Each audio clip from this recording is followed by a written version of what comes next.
first star. It is here in the empty lot across from Kmart, dusk on the cusp of summer, that you realize you love her. She has asked you to teach her to drive. You lied about having a license, and your mother's Metro is not cut out for this, how she kills the clutch again and again as you brace your bodies against the dash, laughing. You are not cut out for it either. How she cracks jokes with the boys at the lunch table, eyes huge, hair black as volcanic glass.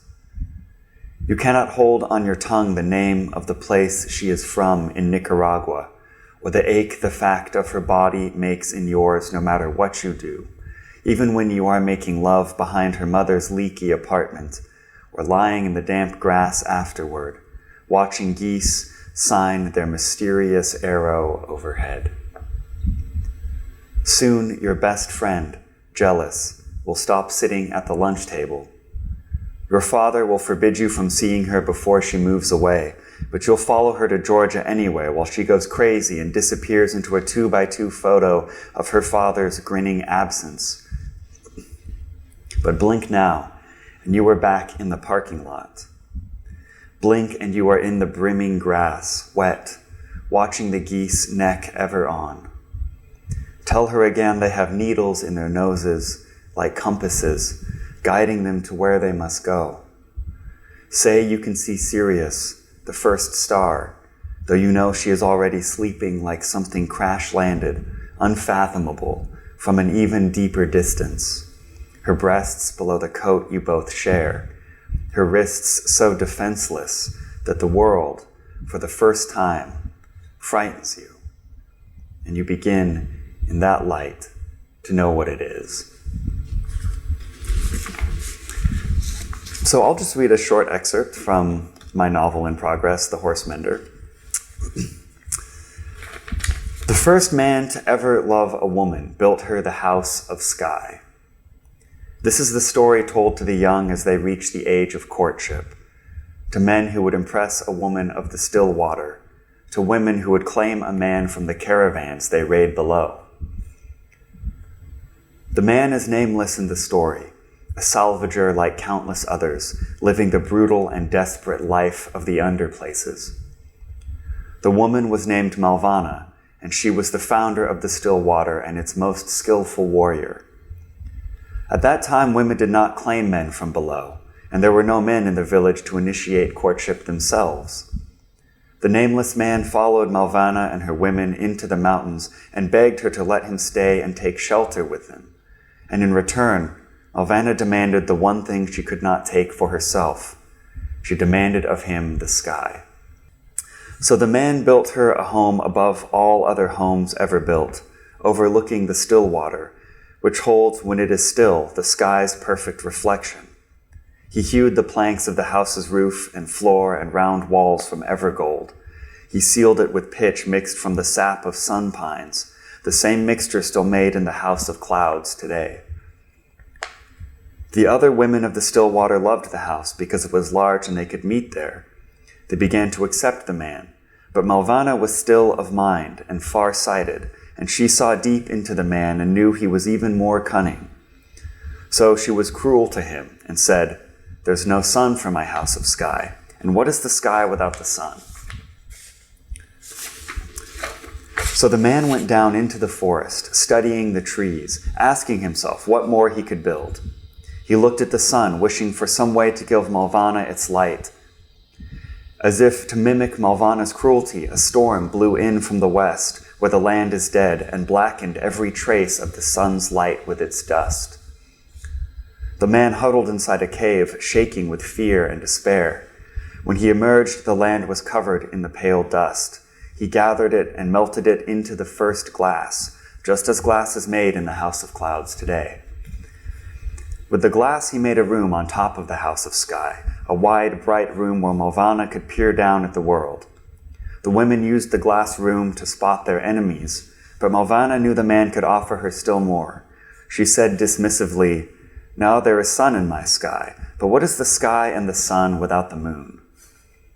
And the man, despairing again, went down into the forest. He was clever and a good craftsman, but he had met the limits of his cunning. He stared at the moon, wishing he could give Malvana something as beautiful as its light. Soon another storm, as harsh as Malvana's words, blew in from the dead lands and covered the moon. After it had passed, the man gathered the dust and sorted and sifted and melted it the way that the men melt it today. In this way he made the first mirrors, as they are made in the house of clouds. He set the largest mirror in the tower above the house of sky so that Malvana, like the moon, could reflect any light she saw fit. The women of the still water used the mirrors the man had made to signal to each other across the breadth of the mountain, through the depths of the forest, and to summon one another to the house of sky to confer upon matters of importance. Now at last Malvana allowed the man to see her pleasure. She took him into the house of sky to live with her, the only man who has ever been allowed in its shade. She opened herself to him, and they loved each other. The man, growing calmer and stiller of mind because of her, invented many more things. The rope made from evergolds, the mirror gardens that sparkle around the still water, the pulleys used to operate the gardens and open the house of sky for conferences. Malvana made many children from the man, and soon the other women of the still water began to take in their own time men to make children. As new life entered the still water, so death came. The man died, and Malvana, who was strong and still-minded all of her days, carried his body to the summit for the eagles. In this way she gave him back the sky. Some say that Malvana invented many true names for the nameless man, and that they kept them sacred between them, a language of lovers. The fast water murmurs the man's names over and over as it passes the house of sky and runs away into the mountains below. It would be 2 days before Cora heard this story, sitting by the hearth of the midwife Ara, Mother Teresa and Thala, both now women of the watch who would someday take in men of their own. Though Ara loved the story, it was little Thala who told it to Cora. The young girl did so without Ara's knowledge. The story is not meant for those from the underplaces, and Cora was not of the still water. She had been made by Sylvia Rios, who had come to the village 4 times but never stayed, and had vanished the last time over 13 years ago, looking at Ara once over her shoulder before walking away into the burning trees. Oh, thank you and welcome, Ryler Dustin. Thank you. Very, very nice to have you here as our 61st resident at the Kerouac Project in Orlando. Now just to tell us, how did you first hear about the residency? Well, it's actually kind of hard to remember. I think I first heard about it from a friend in my MFA program about maybe 3 or 4 years ago. Mm-hmm. It's quite a while ago. And I applied a couple of times, but I wasn't accepted. And then I think I forgot about it for a little bit just as I got busy. And then I remembered again just kind of randomly and applied again. And you guys chose me. So here you are. Yeah. It was one of those things where, you apply and you sort of like send it out and then you just try to forget about it, right. Because these things are such amazing, tremendous gifts, and it's, there are so many talented writers out there. It's always kind of unexpected if you win something like this. So. And had you been to Orlando before? No, I hadn't. I'd been to Tallahassee doing a slam poetry show with a friend, but that's it. Mm-hmm. So you were into slam poetry before you came here? Yeah, I started out doing spoken word, I guess you would call it, at an open mic in my hometown up near Seattle. And then one day my friend, the host of the open mic, drove me down to the Seattle Poetry Slam, and I started reading work in the slam that I thought mostly was, journal entries and like little scraps of things. I didn't really know that they were poems. But that was really when I discovered contemporary poetry, I think was through slam. Yeah. Mm-hmm. And what have you enjoyed about being here at the house in Orlando? What surprised you? Wow. Well, I guess, 2 things surprised me. One was the community here, as we've discussed a little bit. I mean, the community here is unbelievable. I'm amazed by how much poetry there is, how many literary events, and it's been hard to sequester myself long enough to make good progress on this book. So that was a surprise to me. I thought I would just never leave the house almost. I didn't know what to expect really, but I didn't know there would be so many amazing events going on and such a great writing community.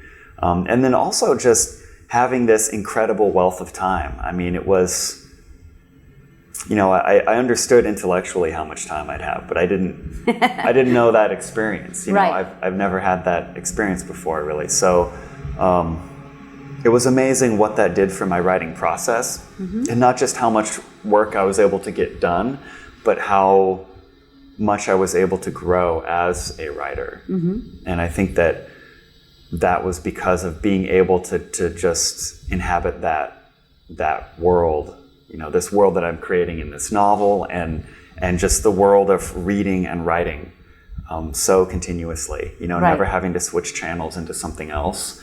That was just tremendous. And I think that,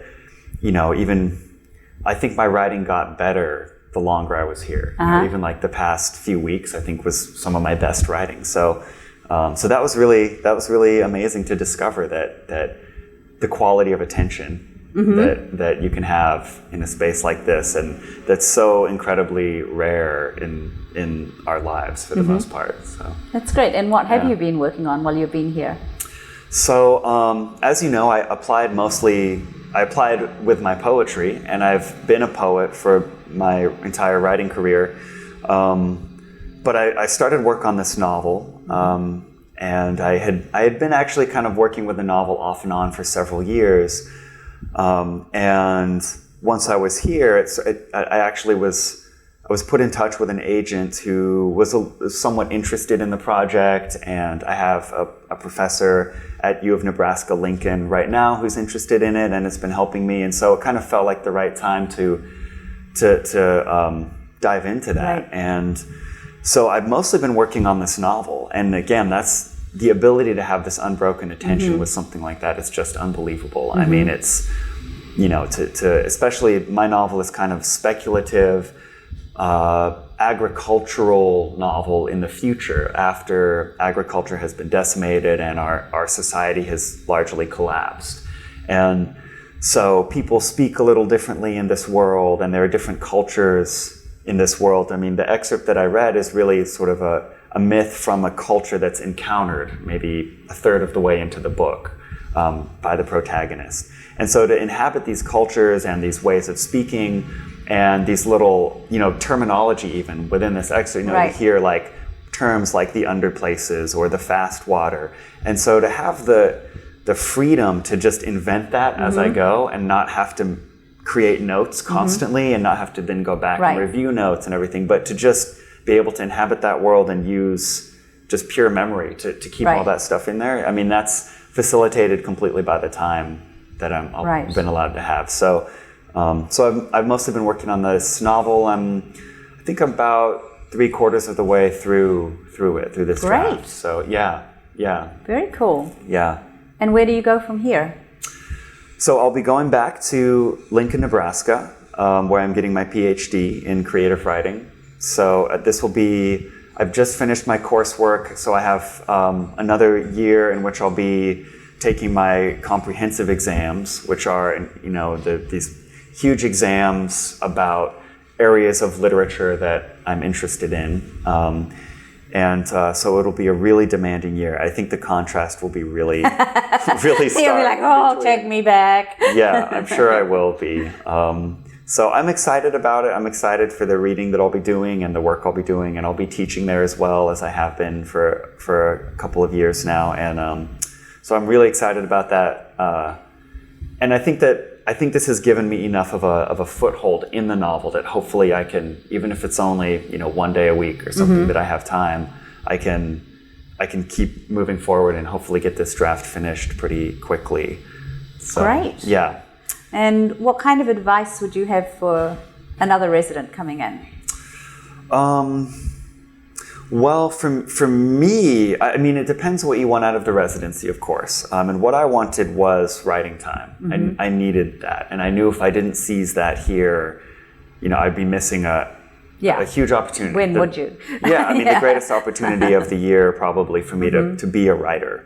And so for me, that the advice I gave myself and I took, and I'm glad that I took, was to be, I read an article one time that used this terminology, but to basically be boring as a person. I didn't go out as much as I wanted to. I cultivated some friendships here, and I met some really wonderful people. But I've been a traveler for quite a while now. I've lived in several places. I lived in Madrid a few years ago, and I love traveling. I've been on tour doing spoken word and slam poetry a few times, and so it's very tempting for me to just go out and meet the community and meet people and go to bars and talk to people and hear their stories, and so I've had to resist that, and I'm glad that I did. I mean, and so that's what worked for me to get the most out of my time here, was go out maybe one night a week or something. Right. And even though there's a poetry event probably 5 or 6 times a week, kind of pick and choose, and sometimes you have to unfortunately miss some great events to just stay in this world. And so that's my advice. And then I guess the other thing I would just say is don't be afraid of, as I mentioned in my farewell reading, people were asking about my process. I was saying one of the things I've learned here was to value and respect the need to let ideas marinate and spend time walking around, or just laying in your bed, or just sitting there staring at the wall, or jotting down notes on a notepad, whatever you have to do to sort of let your mind wander. And that has been tremendous for me, being able to do that and then go into writing. Right. As opposed to this sort of intense work ethic that I've always had before, just in the sense of thinking okay, I need to clock in, I need to just sit down and get into it as fast as I can and write as long as I can. But I would advise writers, I guess, to not feel like they're wasting time if they're just waiting, or just sitting there, just kind of trying to find the right current for their project. Right. So value that waiting time, I would say.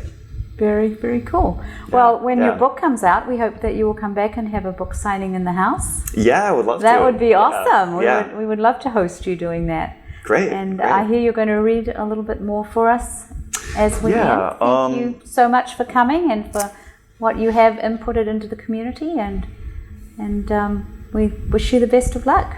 Thank you. Yeah, thank you so much. I'll just read, I guess, maybe 2 more poems.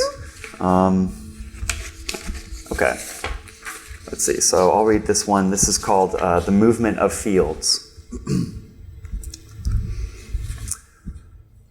I'd like to run my eyes along you and collect you as a pool fills with the image of a drowned bird.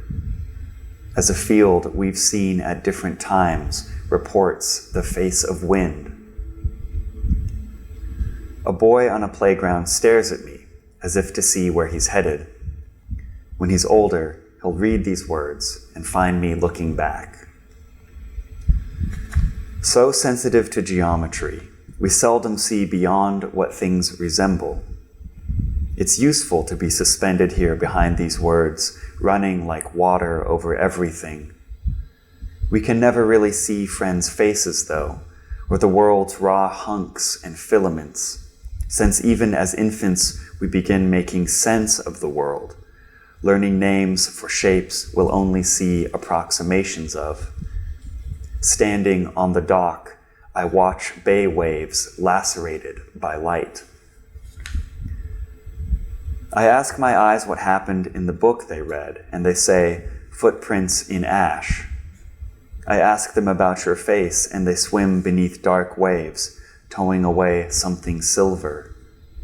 I ask them what movies they remember, and they only reply, the one with the beautiful dancer. It was easy for God to make blind life, and the first seeing thing was only a little harder. But the second seeing thing, to make something that could look into something, looking into it. As downtown blooms in a dying day, as our hands clasp in my car, as we pass below bright green lamps and billboards, you fall asleep, which is familiar to me, though I can't see where you go when I watch you. And I'll just read this last poem. Is a short poem, and it's for a teacher that I had in fifth grade who helped me a lot. I was a very absent-minded kid, and I forgot my coat all the time. I left things everywhere. I couldn't keep track of my homework at all, and I think everybody kind of gave up on me except for this teacher. So this is called 1 Year. Miss Ferguson explained the sun's distance, and I realized how much light pours past this planet, never landing near anyone. All recess, I watched it sail by in bright rays to fade across the ice between galaxies, or write its name in the dust of dead moons. Everyone said I drifted off too much. I drew stars in the wood grain of my desk, fell asleep against the bus window, and missed my stop. "Don't miss it," Miss Ferguson would say, winking as I left class. And some days I stood up less heavy with wonder and more attentive, able to meet the eyes of others without dreaming. I bring myself to a boy's eyes and look in and want to say, "The light here is lucky. This is lucky light." Thank you very much. Yes, thank you. You're welcome.